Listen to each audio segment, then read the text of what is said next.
Mga residente nga nagpuyo ilawom sa Rio de Oro Boulevard sa Cagayan de Oro City ang nakatakdang papahawaon sa lokal nga kagamhanan tungod sa kadelikado sa ilang kahimtang. Apan ang mga residente adunay hangyo ngadto sa gobyerno. Ani ang report. Subay sa pagpanguna sa Office of the Building Office kun OBO, City Housing and Urban Development Department Kunchod ug Technical Working Group sa Rio de Oro Boulevard, nakatakdang ipatuman ang demolition order batok sa mga residente sa Barangay Konsolasyon ug Puntod. Ang maong order para sa mga residente nga nagpuyo ubos sa Rio de Oro Boulevard, partikular katong mga anaan na himutang sa duol sa suba.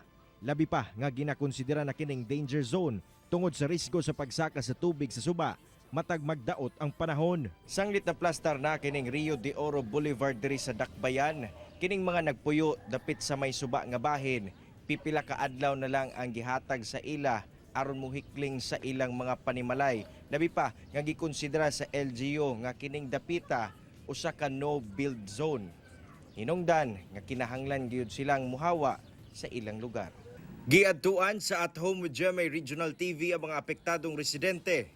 Nasaksihan sa team ang ilang kahimtang nga anaa pabor sa Cagayan de Oro River ug ang dakong Rio de Oro Boulevard Dike Project ang nagbulag sa suba ug sa sentrong bahin sa syudad. Apan ang mga residente wala makauyon sa planong demolisyon sa lokal nga kagamhanan. Usa na ni ana si Nanay Lina, kinsa sobra 40 ka tuig nang nagpuyo sa Isla Bugnaw sa Barangay Konsolasyon. Alang kaniya, dili gayud siya muhawa sa iyang balay kung walay plastar nga relokasyon. Ang akong paninda na sa kambingan. Kapaninda ko, balon, itlog, ana. Yung kaso kung mahaba, may asal na puyo, wala may balay. Yung maabang pa may balay, wala rin sa kaon gani. Maglisod pa gani ka. Susama sab ang sentimento sa residente nga si Marlene Yoren. Hinoon, andam kuno siya muhawa basta lang maayo ang offer sa ilaha. Maluoy unta mo sir kanang naa karon sa gobyerno nga makasabot diri sa among sitwasyon.